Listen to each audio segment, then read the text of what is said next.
वालेकुम स्टूडेंट्स। जैसा कि हमारा जो टॉपिक था वो करैक्टरिस्टिक ऑफ एंजाइम था और उसका सिर्फ लास्ट पॉइंट रह गया था। Open your books, page 109। Last point पे था several enzyme can work together in specific order creating metabolic pathway. कि बहुत सी एंजाइम जो होती हैं वो स्पेसिफिक ऑर्डर में मिल के काम करते हैं और इस तरीके से एक मेटाबॉलिक पाथवे जो है वो उनमें क्रिएट हो जाता है। In metabolic pathway one enzyme take the product of another enzyme as a substrate. Metabolic pathway के अंदर एक एंजाइम जो है वो दूसरे एंजाइम्स के प्रोडक्ट को सबस्ट्रेट के तौर पे लेता है। आफ्टर द रिएक्शन के बाद the product is pass on to the next enzyme. वो प्रोडक्ट जो होता है दूसरे एंजाइम के पास चला जाता है और इस तरीके से वो दूसरे एंजाइम के लिए सबस्ट्रेट बनता है।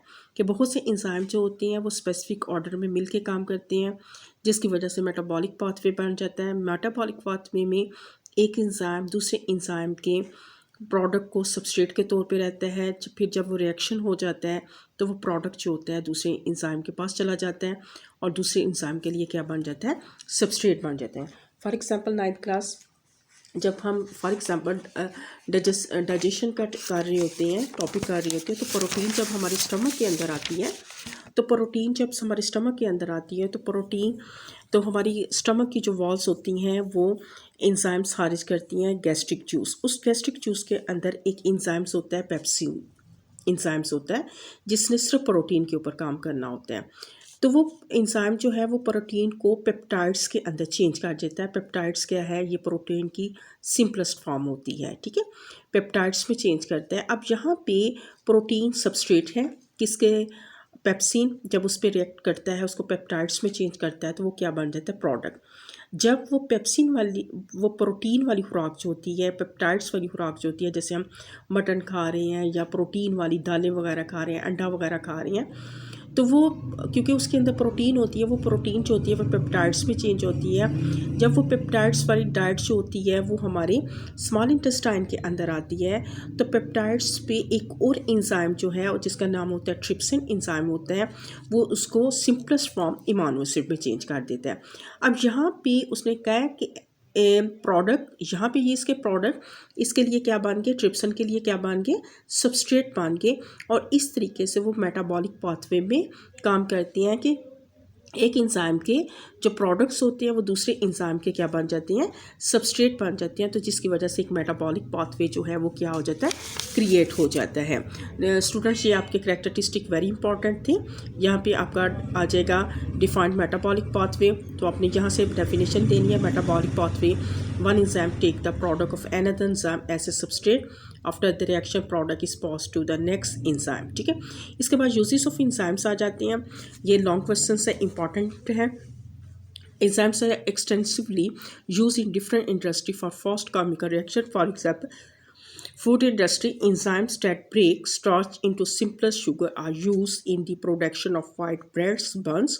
इंजाइम जो है वो क्या करते हैं, स्टार्च क्या है, कार्बोहाइड्रेट्स को सिंपल शुगर के अंदर चेंज करते हैं और फिर उस सिंपल शुगर को किस में इस्तेमाल किया जाता है, ब्रेड के अंदर और बंस के अंदर। फूड इंडस्ट्रीज में इंजाइम जो है वो क्या करते हैं, कम्प्लेक्स फॉर्म जो होती है कार्बोहाइड्रेट वो स्टार्च है उसको सिंपलेस्ट फॉर्म में शुगर, और फिर उसको हम किस में इस्तेमाल करते हैं, उसको ब्रेड वगैरह और बंस के अंदर। ब्रेविंग इंडस्ट्री अल्कोहल वगैरह जहाँ पे जो है शराब वगैरह बन रही होती है उस इंडस्ट्री में enzyme break starch and protein.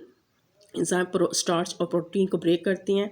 The product are used by yeast, और ये प्रोडक्ट जो है यीस्ट क्या है, ये यूनिसेलुलर फंगस है।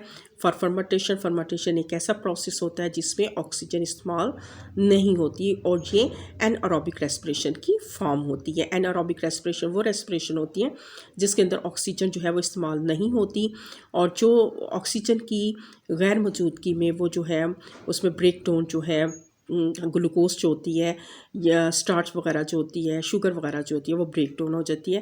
कहते हैं टू प्रोड्यूस अल्कोहल। तो एंजाइम इस्तेमाल हुए किसके अंदर, ब्रेविंग इंडस्ट्रीज के अंदर, और उसको फिर इस्तेमाल किया जाता है, यीस्ट करता है किसके लिए, फर्मेंटेशन प्रोसेस के लिए। Paper industry enzyme break starch to lower viscosity.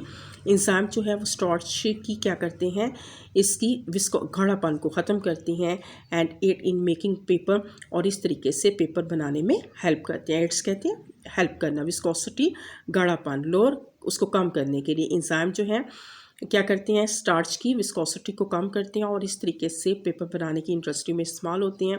और हमें पता है कि पेपर जो है वो किसके अंदर, सेलुलोज, जो सेल वॉल की सेल वॉल जो होती है वो सेलुलोज से बनी होती है।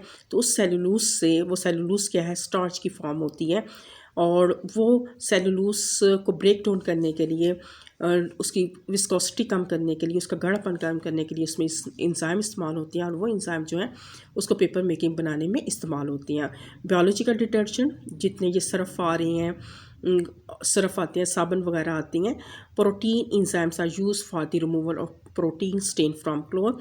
प्रोटीएस इंजाइम, प्रोटीएस वो इंजाइम है जो प्रोटीन के ऊपर काम करता है, use for removal of protein stain, stain कहते हैं धब्बों को, फ्रॉम क्लोथ कपड़ों से प्रोटीन के दाग धब्बे दूर करने के लिए प्रोटीएस इंजाइम इस्तेमाल होता है। अमाइलेज इंजाइम जो are use in dish washing, amylase enzyme वो इंजाइम होता है जो कार्बोहाइड्रेट के ऊपर काम कर रहा होता है, उसको यूज़ किया जाता है डिश वॉशिंग, बर्तन वगैरह धोने के लिए, to remove resistant starch residues, जो उसके ऊपर जो धब्बे से बन जाती हैं, जो परमानेंट से बन जाती हैं, बर्तनों के ऊपर निशान से बन जाती हैं, उसको रिमूव करने के लिए अमाइलेज इंजाइम जो है वो इस्तेमाल होता है।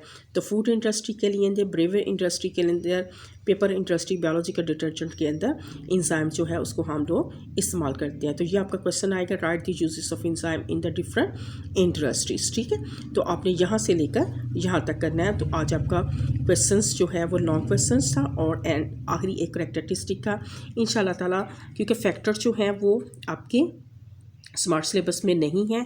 उसके बाद जो आपका टॉपिक है वो मैकेनिज्म ऑफ इंजाइम एक्शन है। तो कल इंशाल्लाह ताला स्टूडेंट्स हम मैकेनिज्म ऑफ इंजाइम एक्शन करेंगे। ओके, अल्लाह हाफिज़।